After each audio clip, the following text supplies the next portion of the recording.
Hey there, Sharon Horne-Ellstrom here, but you can call me Pajama Grandma. In case you haven't met yet, go ahead and put hashtag pajama in the comments below so you know it's the first time you're being exposed to the Pajama Grandma. Today I want to talk a little bit about divorce and the impact that it had on my life in terms of causing a directional change and directional deviation from what path I had been going on in my life. I told you a little bit about my health challenges, my sudden cardiac arrest, and that I had to make massive lifestyle changes if I was going to continue to exist as a human being on this planet and be here talking to you today. So obviously I made drastic, massive lifestyle changes. And one of those changes that actually impacted many areas of my life, the areas of health, wealth, and relationships, all three of them, was to get a divorce. Turns out that, and I got divorced for a lot of reasons, but one of the primary reasons was my ex-husband had a girlfriend. And I don't know about you, but that is a absolutely unacceptable no-brainer for me. That's not an option. When I made my commitment to my relationship, I made my commitment to my relationship, and that would never ever involve unfaithfulness or yeah, I guess that's just it. That's it. That is one of my core beliefs, and that was a showstopper for me. So it made it difficult but easy to make that decision. So I made the decision that of course I was going to get divorced, and it was like a 6-year process. It didn't go quickly for me. A lot of it was because we had a lot of assets tied together, which impacted our wealth and our ability to make a livelihood. We had a bunch of businesses together, a bunch of properties together, and things that needed to be divided up and divested as part of the separation and the, dissolution of our relationship. And I talk about it now, and actually I think we went through it with a lot of rational behavior, not a ton of emotion, because I went through so much emotion and so much drama with my health challenge. I didn't need, and I actually needed to be more clinical and more rational and more reasonable about the dissolution of the relationship in order to maintain my health. So maybe that happened for a reason, so that I would approach the whole situation with a lot more maturity than I might have otherwise. But as part of that, I needed to find a new way to make a living because we were separating out the assets. I didn't want to participate from a health standpoint in a lot of the businesses that we had been doing together because they were not good for my core beliefs, my values, and for my psyche. And all of those things I discovered were very important. So I started to look for alternatives. I wanted to find a way to make a living and take care of my kids. My kids were still living with me and young, and I needed to have a way to make a living. I needed an income. And I didn't want to continue down the path that I had been with a lot of the things that I'd been doing with my ex.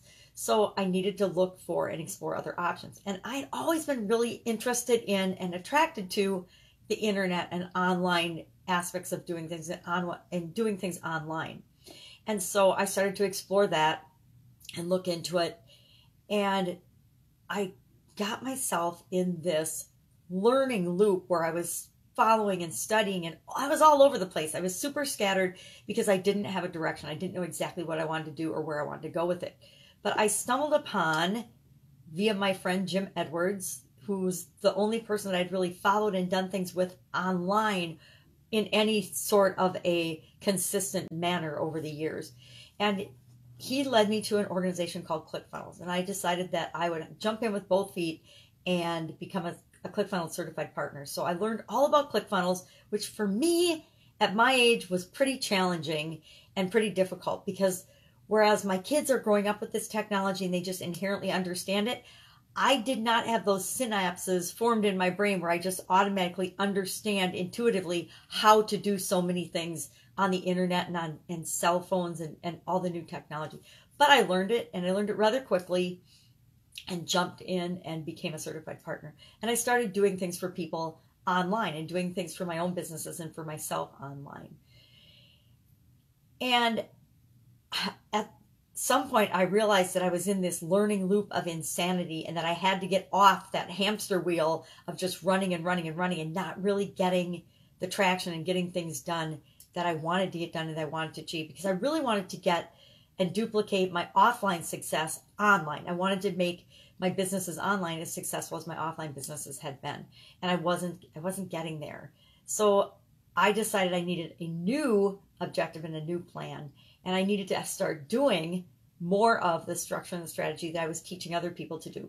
So I began actually listening to my own advice, yay, and realizing that I knew what to do. I always know what to do. I just was finding ways to make excuses and block myself from actually doing it. So one of the things that I decided I was going to do actually really recently was narrow my focus from helping people to grow and supersize their business, which is really, it's really different for each one of my clients and each of the people that I consult with, because how you supersize your business is defined by you. How you create anything on the planet is defined by you.